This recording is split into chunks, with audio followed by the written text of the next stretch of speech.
I've been exposed to a lot of hatred, and being hated and experiencing people disliking me for things I can't control, like my race or my hair color or the way I speak, has taught me that in order to make true change, you need to love hateful people, and that you can't change somebody's mind or somebody's heart by saying, I hate you, and keeping them at a distance. The most powerful tool we as people have is knowledge. And have you ever heard of the concept of dangerous knowledge? I think that a lot of times we are not told the rights we have because when enough people know their rights, they force change to happen. And when we know we have the right to life, liberty, and the pursuit of happiness, we as a Black person, when I see what happened to George Floyd, I say he had a right to life, liberty, and the pursuit of happiness. And millions of other people saw that and knew their rights and did the same thing. And now we have a new era of civil rights movements. And I think that in of itself is the reason we need to know all of our basic rights as individuals, and everyone needs to know them, because knowledge is your strongest weapon. In a world where everything is controlled by people with money or people with power, you as an average person can have knowledge and change the world. Tennessee may be one place in a real big world, but the world is a lot smaller than it used to be. We have access to the internet. We have access to all these different forms of media that connect people around the planet and even in our own community. Helping one person can help millions of generations of people afterwards.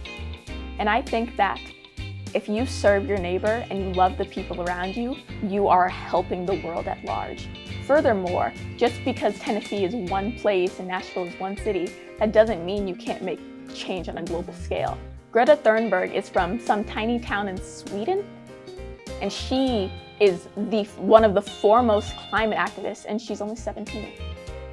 And I think that is a very strong case for how you can change the world in Tennessee.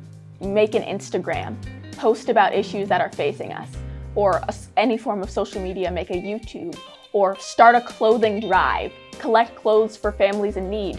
In Davidson County, 1 in 6 children are food insecure.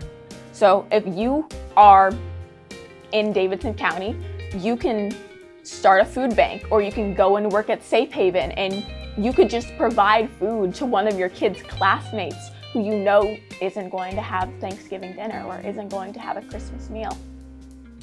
That little thing can change somebody's life. And I think we should all work towards that. I have a 10-year plan. I'm not going to go through the whole thing because it is a lot of bullet points, but I'm going to keep writing poetry. Hopefully I'll be able to write that book of poetry that's all 30 of the human rights. I want to speak before the UN, and I want to read a spoken word poem.